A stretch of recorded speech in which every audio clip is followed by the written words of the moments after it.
A los hombres les enseñan a ser valientes y a las mujeres nos enseñan a ser perfectas. Yo empecé estudiando ingeniería solo por rebelde en mi casa. Yo tenía un cargo muy importante en el sector privado, era la presidente de la segunda organización más importante del país y empecé a ir a reuniones donde yo era la única mujer. ¿Cuáles son los obstáculos que tienen las mujeres para ascender? ¿Cuántas de esas mujeres están en la capacidad de decidir el futuro de esas empresas? Exactamente, que gracias a esas mujeres que tú y yo nos parecían demasiado exageradas y demasiado combativas, es que tú y yo hemos tenido oportunidades. A los hombres también se les han asignado unos papeles terribles. Sí, tiene que ser el que responde, el que hace, Claro. el que lleva la plata. Pero los hombres, aquí hay varios hombres, no les gustaría estar con su bebé cuando nace y no pueden. El niñito nace el domingo y ellos tienen que estar trabajando el lunes. Claro. Pues espero, Olguita, que cuando termine esta entrevista tú te declares feminista. Bueno, vamos a ver, vamos a ver. En Grupo es Mejor, el video podcast del Grupo Energía Bogotá. Conoce todo lo relacionado con el sector energético, la sostenibilidad y cómo el trabajo en equipo impulsa el futuro de la energía y el desarrollo del país. En Grupo es Mejor. Hola, los saludo en una edición más de En Grupo es Mejor, el video podcast del Grupo Energía Bogotá. Hoy tenemos una invitada muy especial que yo sé que cuando la vean no va a necesitar introducción, sin embargo voy a leer su perfil. Ella fue presidente de la organización Terpel, una empresa colombiana de petróleo y gas, tiene una formación y un ejercicio profesional de economista de la Universidad de los Andes, ha ocupado cargos como la presidencia de la Junta Directiva del Grupo Keralty, también ha estado en Bancolombia, en ETV, en Corona, tiene una gran experiencia en el sector público, como el Departamento Nacional de Planeación, el Banco de la República, la Secretaría de Educación y Hacienda de Bogotá e incluso el Banco Mundial y el Banco Interamericano de Desarrollo. Ella es Silvia Escobar, quien es miembro de la Junta Directiva del Grupo Energía Bogotá, una mujer a la que personalmente admiro como mujer. Siempre le he seguido sus pasos por ahí de cerca en otras organizaciones en donde he estado. Y Silvia, pues bienvenida al video podcast del Grupo Energía Bogotá en Grupo es Mejor. Ay, Olguita, pues feliz de estar aquí. Me encanta poder tener esta conversación y dirigirla a toda la gente de este grupo que cada vez estoy conociendo más y admirando más y nada, me encanta poder compartir contigo partes de la historia de mi vida. Pues miren, estábamos hablando ahorita antes de que iniciáramos esta grabación que ya son prácticamente 10 meses de Silvia Escobar y de esta nueva junta directiva acá, mirando cómo cada día crecemos y somos mejores acá en el Grupo Energía Bogotá y nos destacamos más en el negocio. Silvia tiene una gran experiencia en el sector de hidrocarburos y pues ha dirigido una organización que yo siempre me pregunto, pucha, ¿cómo es para una mujer dirigir una organización como Terpel? No más ahorita, Silvia, cuando mirábamos el tema de las linieras en Enlaza, que son las primeras mujeres linieras que tiene ese grupo. Eso es increíble, que antes no le hubiéramos dado la oportunidad a mujeres que también podían hacer ese trabajo en las alturas. Entonces, ¿cómo fue? Ahorita hablamos un poco más de las linieras, pero ¿cómo fue esa experiencia? Y empecemos por Terpel. Vale, yo te diría que no empezáramos por Terpel. Empecemos un poco por una pregunta que me hiciste, que era, ¿en qué momento te diste cuenta de la inequidad de género? Sí, es que pues para que sepan nuestros televidentes y pues la gente que también nos escucha y nos ve, yo estaba hablando con ella y yo le decía, y pues lo expresé aquí al principio, de mi profunda admiración, porque yo no, o sea, particularmente yo no soy una feminista y de persona pues como luchadora con los temas de género, pero admiro a mujeres como Silvia que han hecho parte de su carrera ese tema de esa lucha. Y yo digo, ¿en qué momento uno se da cuenta de que esos temas de verdad, oiga, pilas, póngale atención? Entonces le preguntaba a ella antes de que iniciáramos, Silvia, ¿en qué momento se dio usted cuenta de que esto es un tema relevante y que uno tiene que despertar? Pues espero, Olguita, que cuando termine esta entrevista tú te declares feminista. Bueno, vamos a ver. Voy a anotarlo acá. Vale, bueno, yo le contaba a Olga que cuando yo era joven, desde los momentos de la universidad y parte de mi carrera profesional, realmente yo sentía que este no era un tema que iba conmigo, que me parecía que que no era relevante. Yo en la universidad tuve más compañeras que compañeros, en el sector público, y muchos años más adelante me di cuenta por qué creo yo que fue así, pero en el sector público también vi un montón de mujeres O sea, en trabajando el Departamento conmigo. Nacional de Planeación, Secretaría de Hacienda, cuando estuviste por ahí en esos cargos. Totalmente, especialmente en el Banco Mundial, que tuve tanto contacto con todo el sector público en Colombia, y en el Departamento Nacional de Planeación, sin duda alguna, porque yo trabajaba en la División de Inversiones Públicas, que tenía que ver con todos los proyectos de inversión de los diferentes sectores y ministerios que los representan en Colombia. Y siempre vi mujeres súper empoderadas. Las jefes que yo más admiro en la vida fueron mujeres en el sector público, hoy siguen siéndolo. Digo, mis referentes. Y entonces me parecía que era un tema de carreta, de exageración del tema, y hoy me da culpa. Nunca como que le paré bolas, ni me pareció un tema al que yo me debía como dedicar. Que es O sea, lo que ¿te parecía hasta molesto? O sea, como me que uno a parecía veces, hasta molesto. ¿sí? La verdad me parecía hasta molesto. Yo vivía además en una familia súper tradicional, donde los papeles eran clarísimos y a mí me parecía normal, y nunca me pareció un tema importante. Para hacerte corto el cuento, entré al sector privado. Después podemos hablar un poquito de cómo fue ese paso, pero cuando entré al sector privado, oh sorpresa, yo tenía un cargo muy importante en el sector privado, era la presidente de la segunda organización más importante del país, y empecé a ir a reuniones donde yo era la única mujer. Entre una cantidad de representantes de otros sectores también privados. Exacto.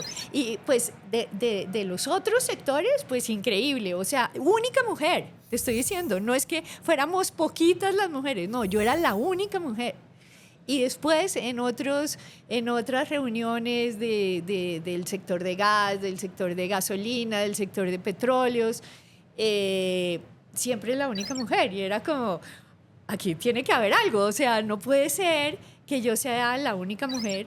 Y empecé a leer sobre el tema, empecé a hablar con una gran maestra mía en este tema, que es mi hija Elena Ortiz, que se ha dedicado mucho tiempo a esto, y empecé a entender lo grave que es que no hagamos conciencia de que los paradigmas sí existen, de que los techos de cristal sí existen, de que los obstáculos para que las mujeres tengamos las mismas opciones en la vida laboral y doméstica, además, son reales. Y vuelvo a algo que dije ahorita, cuando dije que después de muchos años lo entendí. En el sector público, no sé si todo el mundo lo sepa, pero hay una ley de cuotas. Ah, o sea, por eso es que entonces yo creo que esa es la gran diferencia, y por eso yo nunca sentí que hubiera esta diferencia. Incluso me voy más para atrás, cuando yo estaba en la universidad, y esa es una de las grandes cosas que uno debe decir. ¿Por qué si había tantas mujeres y por qué si hay tantas mujeres en la universidad no hay tantas mujeres en el sector laboral? Esa es una de las primeras preguntas que uno debería ¿Están hacer. desempleadas o de pronto ya...? O no las dejan trabajar, Sí. o han salido frustradas, o sus maridos no las dejan. Sí, o... o les tocó de pronto de alguna manera no compartir la crianza con sus esposos y les tocó quedarse en la Exactamente. casa criando a sus hijos, puede ser.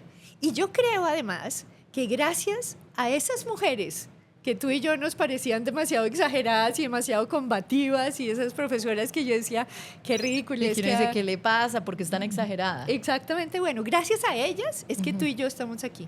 Es verdad. Gracias a ellas es que tú y yo hemos tenido oportunidades que no tuvieron mujeres en el pasado. Y yo digo que yo formo parte, yo ya soy mayor, mucho mayor que tú y que muchas mujeres que hoy están en cargos importantes que me encanta. O sea, digamos, uno ve el JEP y uno ve mujeres que están en diferentes cargos importantes. Yo veo en la junta directiva la cantidad de mujeres que hay desde la junta hasta digamos, en el grupo ejecutivo, y a uno le parece normal. Bueno, cuando yo empecé, esto no era normal. Entonces, cuando uno se da cuenta de las cosas es cuando empieza a actuar, Por eso lo más importante, Olga, es darse cuenta. Si a uno le parece normal algo, pues no hace nada para cambiarlo.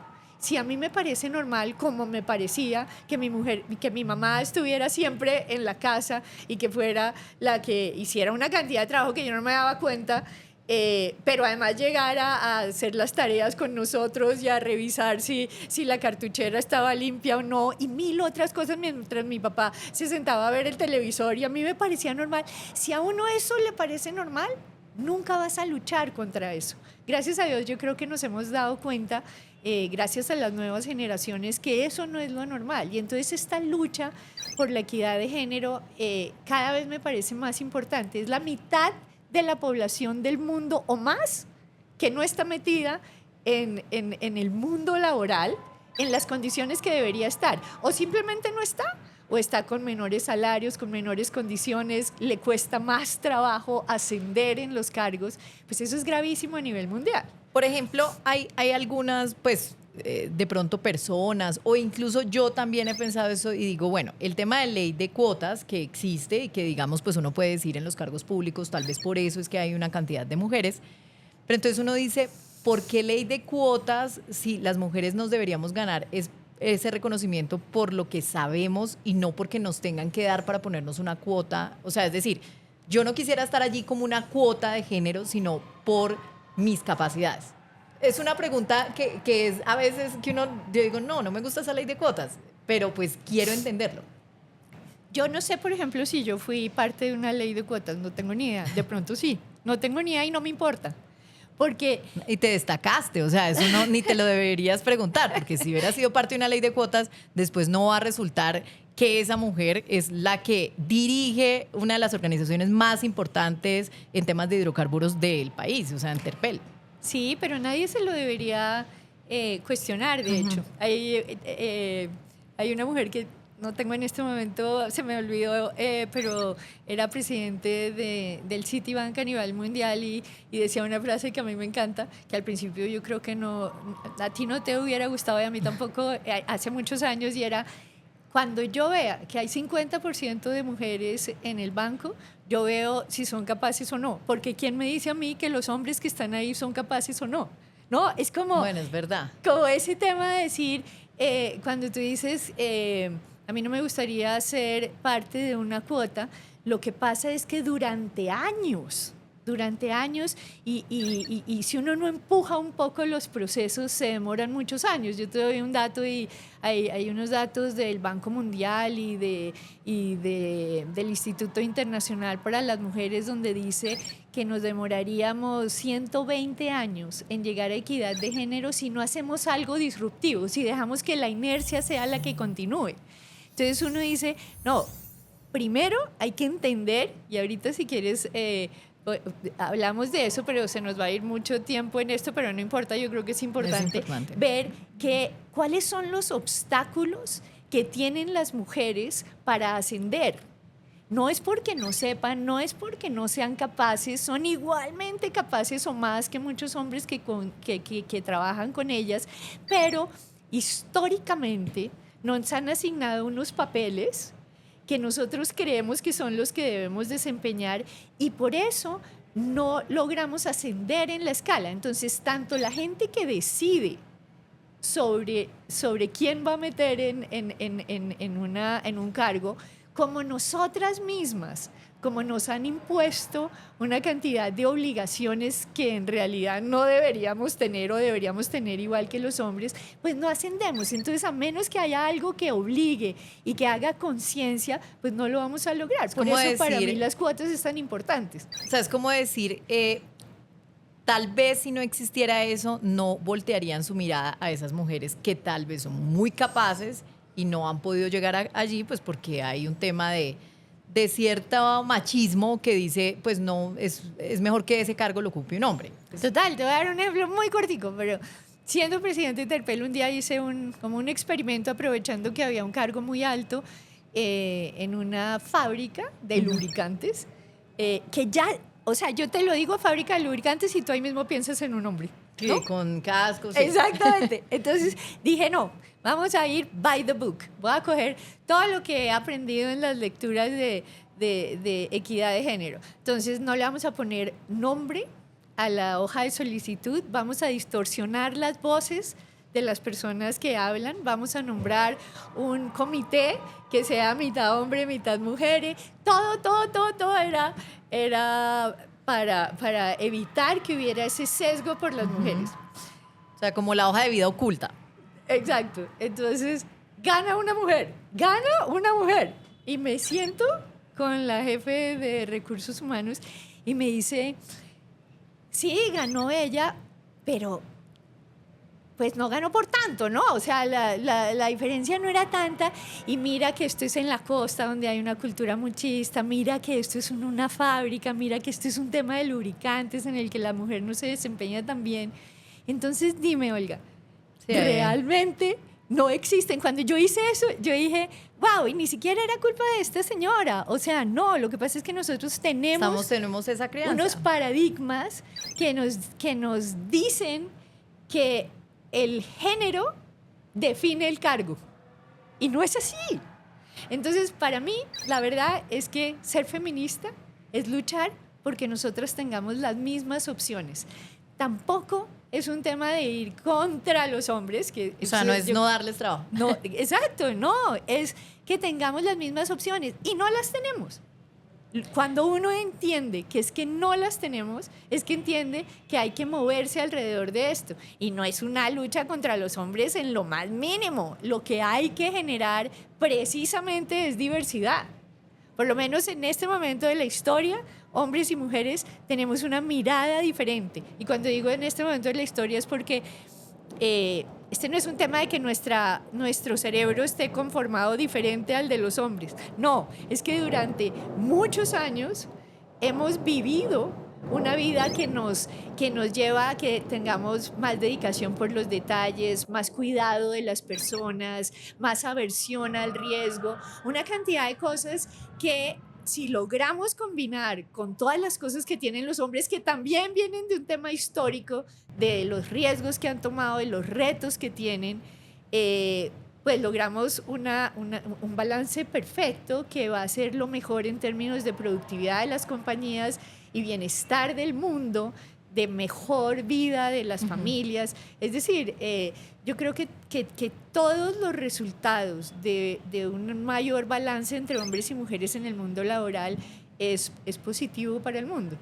Y aquí quiero agregar una cosa, y es que siempre uno habla de que esta equidad de género va en pro de las mujeres. Y yo quiero decir que no, va en pro de los hombres y de las mujeres. A los hombres también se les han asignado unos papeles terribles. Sí, tiene que ser el que responde, el que hace, claro, el que lleva la plata, y pues eso tampoco entiendo eso. O sea, nunca puede fallar, ¿sí? Es el que tiene que llevar la comida a la casa y las mujeres pueden gastarse la plata que se ganan en maquillaje y eso está bien, pero los hombres son los que tienen que darle el estudio y las comidas y no, eso es terrible cuando tú ves las tasas de suicidio en el mundo. Son como 5 veces más porque tienen que responder por algo. Exacto. Sí, yo creo que también es un tema de las tareas que nos asigna la sociedad. Y tú me haces como reflexionar como en esto, y es que, bueno, o sea, a lo largo de mi vida también profesional, en algunos momentos, y recuerdo un tema particular de machismo que me pasó en el pasado en otra empresa. Y muchas veces cuando uno está compitiendo por un cargo importante, cuando te asignan o te escogen para ese cargo, hay comentarios desafortunados en donde y empiezan como a hacer habladurías de que seguramente te dieron ese cargo por algo. O sea, por algo, pero no ¿por qué es por algo? Eso. O sea, sí, ¿por qué es por algo? O sea, ¿por qué? Claro. Pues por algo, porque soy una mujer capaz. Sí. Y me pasó, y no voy a decir en qué empresa porque pues no vale la pena, pero sí tuve un inconveniente grande con ese tema de empezar a escuchar. La debieron haber traído porque quién sabe el jefe de pronto qué relación tiene.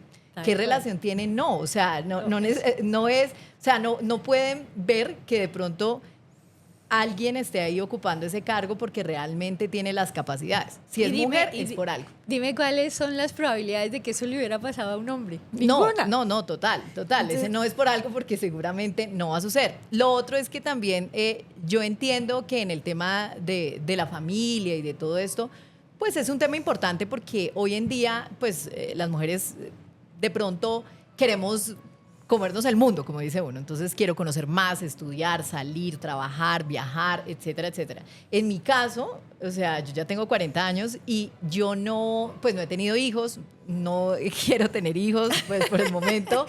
Okay, o de pronto momento. no quiero tener hijos, o sea, no es algo que me quite el sueño, pero lo confieso acá, estamos en confesiones hoy, o sea, he estado 2 veces a punto de casarme y ese ha sido uno de los temas por los que he rechazado y no me he casado. Porque las personas con las que me iban a casar querían casarnos y tener hijos ya. Y yo en esos momentos de mi vida no estaba preparada para tener hijos. Entonces eso es un tema que, pues no voy a decir que ellos eran machistas, pero sí es un tema como que uno dice, no, porque yo en ese momento, o sea, no quería tener hijos porque quería hacer otras cosas profesionalmente, y eso es un tema que uno como mujer piensa mucho a la hora de tener hijos, porque uno dice, si tengo hijos, pues voy a tener que dedicar una gran cantidad de tiempo a esto y tal vez profesionalmente no voy a poder. Eso es un tema muy difícil. Mira, me estás haciendo reflexionar. Ese punto, pues qué bien. Ese punto es súper importante porque es que tú deberías tener esa libertad de decidir, ¿cierto? Pero los hombres nunca se preguntan, uy, ¿será que yo tengo hijos? Porque es que si tengo hijos mi carrera profesional se va a ver afectada. ¡Jamás! Uno sí se lo pregunta. Uno o sea, sí yo se me lo he pregunto. preguntado. Y no solo te preguntas eso. Hay una frase que quiero que te acuerdes que me enseñó mi hija que dicen que a los hombres les enseñan a ser valientes y a las mujeres nos enseñan a ser perfectas. ¿Eso qué quiere decir? Que yo, como mujer, cuando me ponen ahí un cargo, cualquier cargo que pongan, entonces yo miro ese cargo, ¿no? Y yo digo, uy, pero es que yo además voy a tener que viajar y tengo 3 hijos, ¿a qué horas hago eso? Dice que necesito hablar inglés y pues yo más o menos hablo inglés, pero no perfecto. Y yo este tema de finanzas, pues alguna vez tomé un curso, pero no más. Y todas esas cosas porque a mí me enseñaron a ser perfecta desde chiquita. Tú no te podías tirar al piso y ensuciarte, tú no podías tener el peinado mal visto. Y si te subes a un árbol, tu papá se va a angustiar, y en cambio si sube tu hermano, pues no importa tanto. No, una cantidad de cosas. Y los hombres miran ese cargo, ¿no? Y dicen, pues primero ni siquiera piensan en los hijos, o sea, ese no es un tema que pienses. Segundo, dice, pues yo inglés poquitico, pero pues aprendo, yo ahí me defiendo, yo sí me defiendo. Y finanzas, pues nunca he visto, pues debe ser facilísimo aprender. Listo, yo me lanzo. No, son 2 personas, de pronto más capacitada una que la otra, que piensan totalmente diferente al momento de entrar a un concurso. La mujer muy seguramente no entra por lo mismo que tú estabas diciendo. Sí. El hombre seguro se lanza, y si sale, ahí sale adelante. Y generalmente desde ese momento se inicia la inequidad. Entonces hay muchas mujeres súper capaces que por paradigmas se terminan. Yo tengo una amiga que se llama María Paula Duque, que dice que cuando ella estaba en Avianca y llegaba al primer piso del edificio, entraban un montón de mujeres y unos hombres, ¿no? Y entonces en el primer piso se bajaban mujeres, en el segundo piso se bajaban mujeres, y finalmente en el último piso solo se bajaban los hombres, porque en el últmo piso eran los más importantes. Ese es el otro tema. Entonces tú puedes entrar y tener unos cargos donde no hay toma de decisiones, pero en los cargos más altos, por este tema que hablamos, entre otros, y por el ejemplo que yo te di del tema de la fábrica de Lucas, las mujeres no llegan arriba. ¿Qué pasa si no llegan arriba? No toman decisiones, y las decisiones son las que configuran la sociedad, pues son las la que economía. Finalmente cambian Claro. la forma de lo que tú dices, la economía. O sea, no estamos hablando simplemente de decisiones básicas, sino son decisiones importantes que terminan dirigiendo una empresa, el futuro de una empresa. Entonces mira cómo, sin darse cuenta uno, porque yo digo, esto no es una decisión de es que los hombres tan malos ni las mujeres tan brutas, no, eso no es. Es que históricamente tenemos metido en la cabeza, culturalmente, que ese es nuestro rol.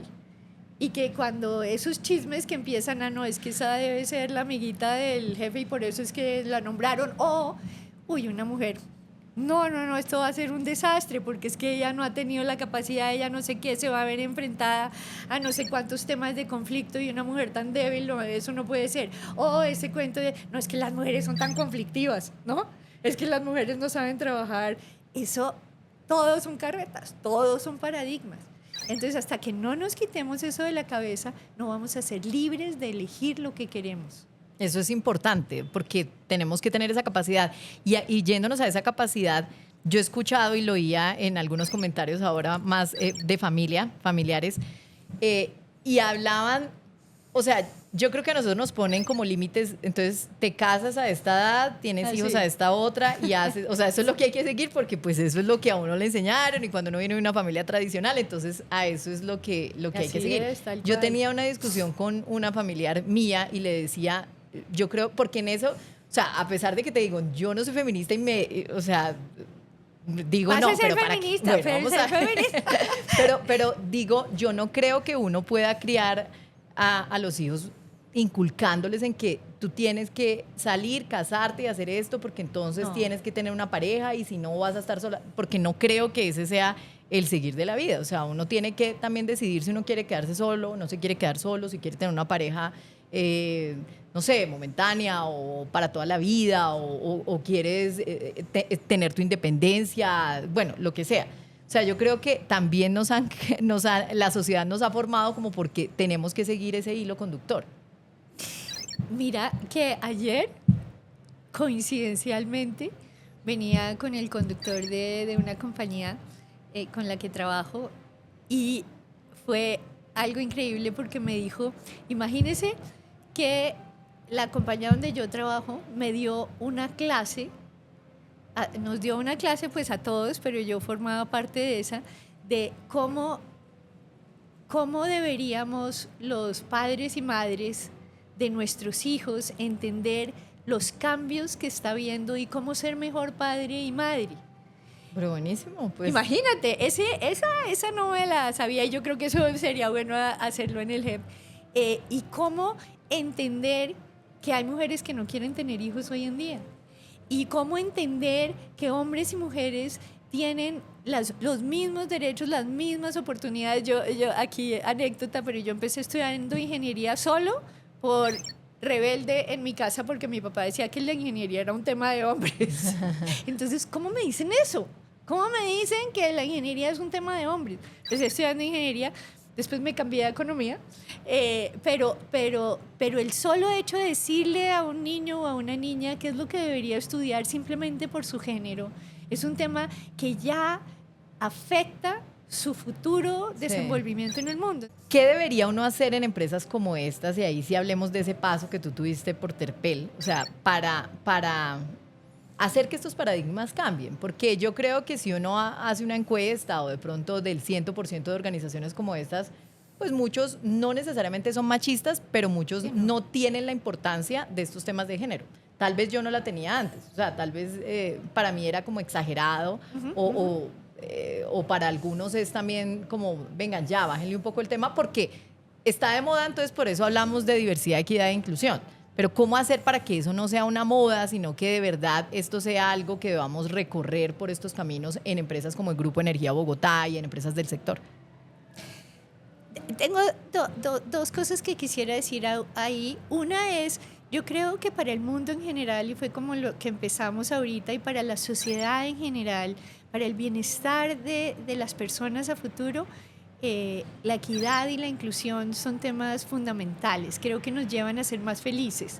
Eso es un tema, pero cuando yo hablo de lo empresarial, yo creo que ese no es el tema que nos debería como mover en este tema. Sí, ahí está, es un entorno porque somos parte del mundo, parte de la sociedad, pero yo creo que lo más importante es entender que la equidad de género y la inclusión son absolutamente importantes para compañías que quieren ser productivas, para compañías que quieren ser rentables, para compañías que quieren ser innovadoras. La innovación jamás se da entre un grupo que piensa igual. Si unimos a 100 personas que piensan igualito, nunca vamos a lograr algo diferente a lo que hacemos hoy. si tú juntas a 100 personas que todas son diversas, que todas pensamos diferente, pues claramente va a haber una conversación más difícil, ¿no? Nos va a tocar sentarnos a escuchar, nos vamos a molestar en el proceso, pero de ese proceso va a salir algo diferente, va a salir algo innovador. Y el mundo está cambiando tanto que requiere innovación en los procesos, en los productos, en los servicios, en nuestra mirada de los clientes que cada vez son diferentes. Entonces, si entendemos la importancia que tiene en las empresas la equidad de género, en términos de que vamos a tener, no estoy hablando de otro tema de inclusiones que también son importantes, estamos concentrados en el tema de mujeres y hombres, si vamos a tener esa diversidad y que no me digan a mí que es que hay 500 mujeres y 200 hombres, no, yo quiero ver diversidad a nivel de las decisiones. Diversidad. Yo entiendo perfecto eso, porque uno no puede, las estadísticas, y pues Silvia, que es economista, sabrá que con los números se juega. No, pues uno dice lo que uno quiere, claro. Decir, por ejemplo, cuando muestras una torta de las que muestran normalmente en los comités o demás, sí, no, pues uno dice tanto por ciento, no sé qué, y en dónde están, el ejemplo del edificio me encantó. El edificio es buenísimo. O sea, entonces va llegando y va llegando y va llegando y va llegando y se va disminuyendo la cantidad de mujeres que se van en los pisos. O sea, estás hablando de algo que es el tema decisorio, o sea, ¿cuántas de esas mujeres están en la capacidad de decidir el futuro de esas empresas? Exactamente. Entonces, si las empresas, volvemos al tema de empresas que perduren, empresas como el HEP, que además tiene una cantidad de sitios, de subsectores, que perduren en el tiempo, necesitamos generar procesos, servicios, productos que sean innovadores, que sean diferentes, que lleguen a cambiar con lo que cambian las necesidades del mundo. Y ahí un grupo homogéneo de personas nunca lo va a lograr. No, y es importante el tema de diversidad de pensamientos. Pues digamos, cuando uno sienta... Es decir, o sea, yo con lo que no voy mucho es como decir, es que todos somos iguales y debemos tener las mismas oportunidades. No, al contrario, debemos tener las mismas oportunidades porque pensamos distinto. Es que son tantas cosas de hablar de esto, Olguita, pero todos estos temas de licencia de maternidad, porque es que no es solo el tema de cuidar a los hijos, sino lo que le vale a las empresas contratar a una mujer versus contratar a un hombre. Es que es increíble. Entonces, digamos... El tema de licencia para los papás, y todo el mundo dice, ay, pero licencia a los papás, ¿para qué? Si los papás no son los que tienen que cuidar al hijo y además no lo amamantan y además una cantidad de cosas. Las empresas muchas veces dicen, pues yo prefiero contratar a Juan y no a Silvia, pues porque yo no le tengo que pagar la licencia de maternidad y además tengo que contratar a alguien que reemplace a Silvia mientras no está. Entonces, cuando la regulación está hecha supuestamente para ayudar a las mujeres, pero es todo lo contrario en el largo plazo, porque se ayudan en el corto plazo, pero en el largo plazo evitan que las mujeres entren en el mundo laboral. Si eso cambiase, y si es el mismo tiempo el de hombres y mujeres para cuidar a su hijo, habría realmente una equidad. Y los hombres, además, uno nunca lo piensa, pero los hombres, aquí hay varios hombres, no les gustaría estar con su bebé cuando nace y no pueden, les da lo mismo. El niñito nace el domingo y ellos tienen que estar trabajando el lunes. Claro. ¿No? Entonces, yo creo que ese tema es profundo, Olga. Y hay temas, por ejemplo, hablando de esas cosas, que es que lo mismo que papás y mamás, que es que yo no quiero que Silvia monte en bicicleta porque de pronto se cae, pero si Jorge monta en bicicleta está bien, ¿no? Y que surge del amor, es que es increíble, surge del amor, pero al final Silvia acaba no montando en bicicleta durante toda su vida, que es un placer muy grande, ¿me entiendes? Es que son cosas tan pequeñas como esas. O por ejemplo el tema, yo no sé si ustedes se han pensado en el tema de la edad de jubilación de hombres y mujeres. Cuando yo era joven, ¿no? Y me decían, no, es que Silvia se jubila a los 57 y no a los 62. Yo decía, no lo puedo creer, esto es lo mejor que le puede pasar a uno de las mujeres y somos muy de buenas, ¿no? Es todo lo contrario. Cuando uno llega a los 57 y dice, es que los hombres van a tener 5 años más de salario, por ejemplo, 5 años más de salarios para armarse su pensión. Y además yo a los 57 soy súper joven y yo quiero seguir trabajando. Sí. ¿Cómo así que me tengo que salir de la JEP a los 57 años cuando Juanito va a estar hasta los 62? Mira esa cantidad de cosas que uno tiene metida en la cabeza que pareciera que fueran buenas para las mujeres. Sí, yo lo he pensado y digo, ay, bueno, buenísimo. En No, 17 es lo años me peor. voy a... Cuando llegues a los 57 vas a decir, pero ¿de dónde yo amo a trabajar en la JEP? ¿Por qué me voy a salir y aquí mi compañero va a seguir 5 años más? O sea... Sí, es como esas obligatoriedades que nos da la sociedad que toca cumplirlas, porque simplemente por el hecho de tener un Claro, sexo. pero además por sesgos que supuestamente son buenos y al final son No pésimos. sí. ¿No? Entonces, Ahí hay un tema importante. Bueno, Silvia, ya se nos está acabando el tiempo y me ha encantado y enfocamos más esta conversación en temas de género, pero yo creo que no me perdonaría es dejarla ir sin... ¿Cuántos años fueron en Terpel? 18. De esos 18 años, ¿cuál es ese mayor aprendizaje? Esto va a sonar súper cliché, pero mi mayor aprendizaje es que todos los éxitos de un buen líder de una organización dependen de a quien tenga a su lado.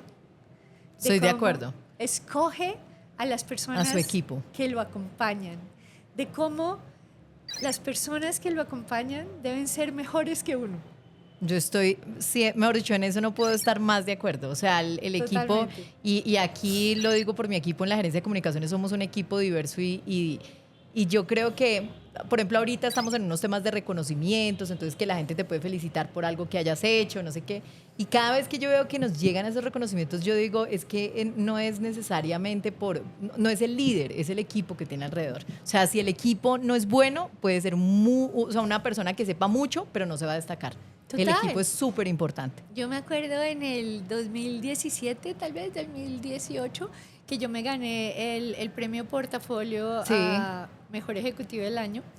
Y para mí ese momento fue súper importante, primero, pues por el orgullo que genera un reconocimiento como este en la sociedad, pero también el cuestionamiento de si era a mí a quien iba ese premio o a los 2.000 personas que trabajan en la organización a nivel central, a los 17.000 que trabajan en cada una de las estaciones, porque no es el gerente, el presidente, el líder único, que además siempre se considera que hay un líder y son millones de líderes los que hay, que contemplan y creen en un sueño y lo llevan adelante.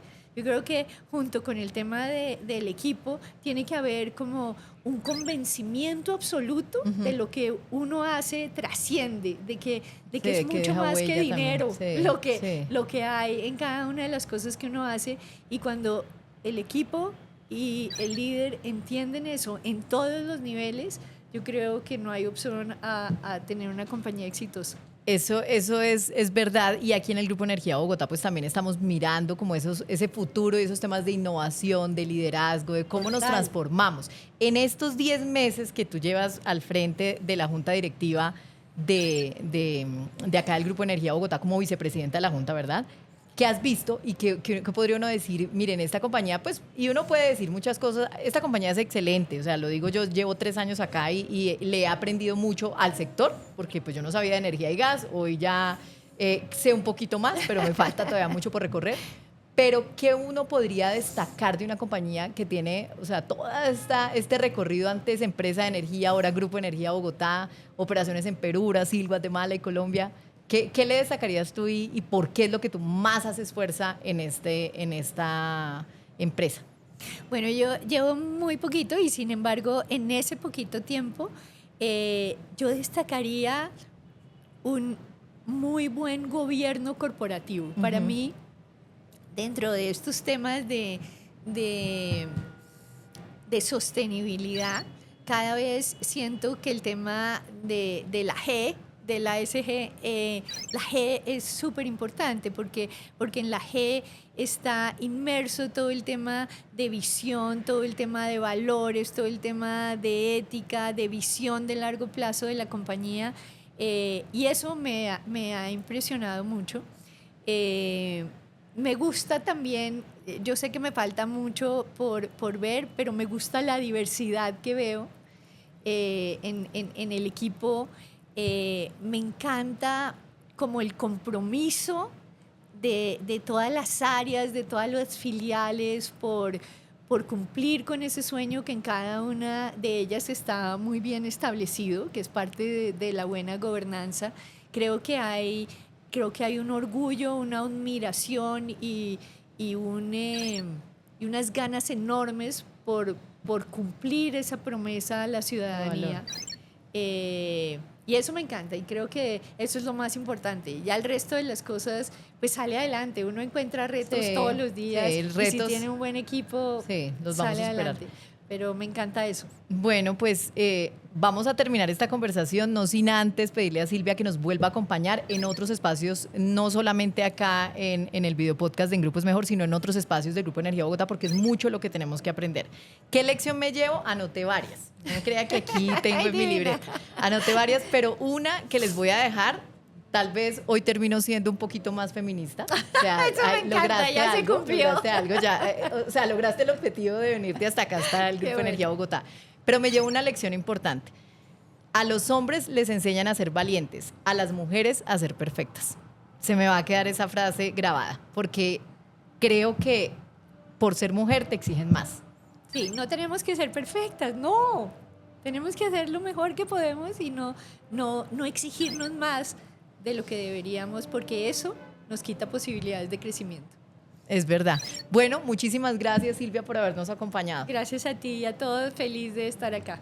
Bueno, no olviden que ustedes nos pueden seguir en nuestras redes sociales. Este podcast está en Spotify, en Deezer, en Apple Podcast y también en los canales de YouTube. En Grupo es Mejor. Silvia, siempre en Grupo es Mejor. Ese es nuestro eslogan. Siempre en Grupo es Mejor. Muchas gracias.